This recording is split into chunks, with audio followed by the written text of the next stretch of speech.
लोकसभा चुनाव परिणाम सामने आते ही कांग्रेस सांसद राहुल गांधी अपने आक्रामक रूप में नजर आने लगे हैं। अब राहुल गांधी ने भाजपा के दिग्गज नेताओं को घेरते हुए स्टॉक मार्केट में इतिहास का सबसे बड़ा घोटाला करने का आरोप लगाया है।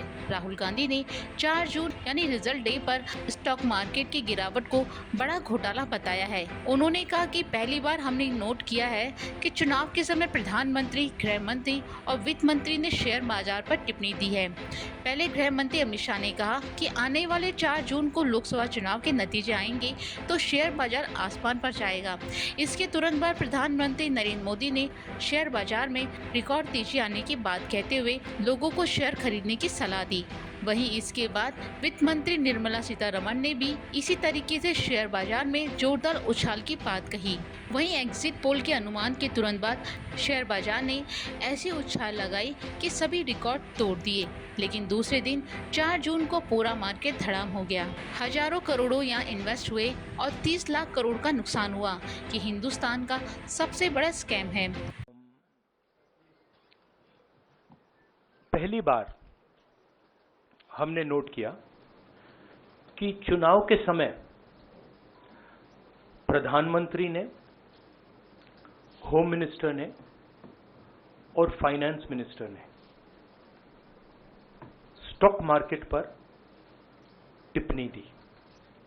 प्रधानमंत्री ने 2-3 बार, 4 बार देश को कहा कि स्टॉक मार्केट तेजी से आगे बढ़ने जा रही है। होम मिनिस्टर ने सीधा कहा कि 4 जून को स्टॉक मार्केट आसमान में जाएगी, लोगों को खरीदना चाहिए। और यही मैसेज फाइनेंस मिनिस्टर ने दिया। तो ये क्रोनोलॉजी है। अमित शाह कहते हैं बाय शेयर्स बिफोर 4 जून। 19 में नरेंद्र मोदी जी कहते हैं stock market will break records on June 4। फिर 28 मई को रिपीट करते हैं। 1 जून मीडिया झूठे एग्जिट पोल रिलीज करती है। बीजेपी का ऑफिशियल जो इंटरनल सर्वे था वो उनको 220 सीट दे रहा था। तो ये इंफॉर्मेशन बीजेपी के लीडर्स के पास था। इंटेलिजेंस एजेंसीज ने 200 और 220 के बीच में सरकार को बताया था कि उनकी सीट्स आ रही हैं।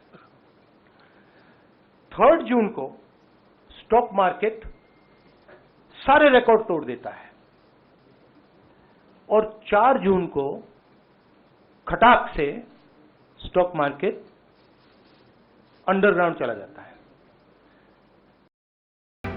राहुल गांधी ने कहा कि प्रधानमंत्री नरेंद्र मोदी, अमित शाह और निर्मला सीतारमण को पहले ही अनुमान था कि इस बार उन्हें 220 के आसपास सीटें मिल रही हैं, लेकिन फेक एग्जिट पोल के जरिए लोगों में झूठ फैलाया गया। प्रेस कॉन्फ्रेंस के दौरान राहुल गांधी ने स्टॉक मार्केट क्रैश होने को एक क्रिमिनल एक्ट करार देते हुए पूछा कि प्रधानमंत्री नरेंद्र मोदी ने देश की जनता को निवेश की सलाह क्यों दी, 5 करोड़ परिवार को स्टॉक खरीदने के लिए क्यों कहा।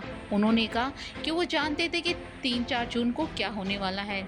ऐसे में राहुल गांधी ने प्रधानमंत्री और गृह मंत्री पर गंभीर आरोप लगाते हुए इस मामले में जेपीसी की मांग की है। बीजेपी के सबसे बड़े नेताओं ने कहा है, रिटेल इन्वेस्टर्स को मैसेज दिया है कि आपको स्टॉक खरीदना चाहिए। उनके पास इंफॉर्मेशन थी कि एग्जिट पोल्स गलत हैं। उनके पास इंफॉर्मेशन थी कि बीजेपी को फुल मेजॉरिटी नहीं मिलने वाली है और वो जानते थे 3 जून को और 4 जून को क्या होने वाला है। कितने का 30 लाख करोड़ का नुकसान हुआ है। कितने का 30 लाख करोड़ रुपए का नुकसान हुआ है और हजारों लाखों करोड़ रुपए का चुने हुए लोगों को फायदा हुआ है। और हम इंक्वायरी चाहते हैं प्रधानमंत्री पर, होम मिनिस्टर पर, जिन्होंने एग्जिट पोल किया उन पर, और ये जो फॉरेन इन्वेस्टर्स हैं उन पर। हाँ, चेयरमैन।